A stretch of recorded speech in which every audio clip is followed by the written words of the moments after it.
Hello friends, welcome back to my channel. তো আমাদের পাড়ায় কালী পুজোর অনুষ্ঠানে যাব, তার জন্যই এখন তৈরি হব।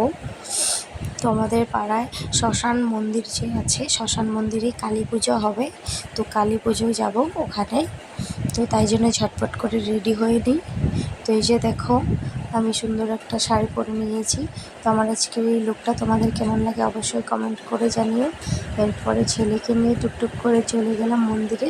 তো মন্দিরের ভেতর এখানে এসে আগে মন্দিরের ঘন্টাটা বাজিয়ে নিলাম।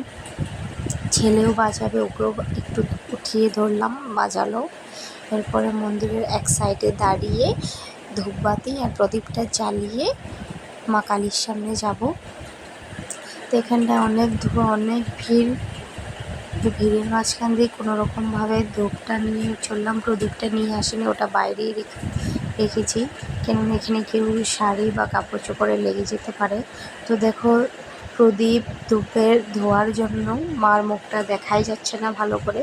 তো আমার একটু ধোতে অসুবিধে হয়, শ্বাস নিতে, তাই জন্য আমি ঝটপট করে বেরিয়ে পড়লাম।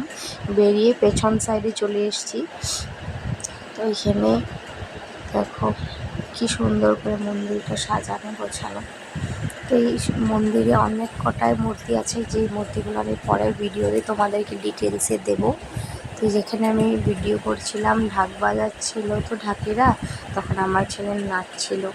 তো ঢাকের আওয়াজে ভীষণ ভালোবাসে, ও ভীষণ নাচানাচি করে। এরপরে বাইরে বেরিয়ে আমার একটা ফ্রেন্ডের সাথে দেখা হলো। অবশ্যই ফ্রেন্ডটা আমাদের পাড়ায় থাকে।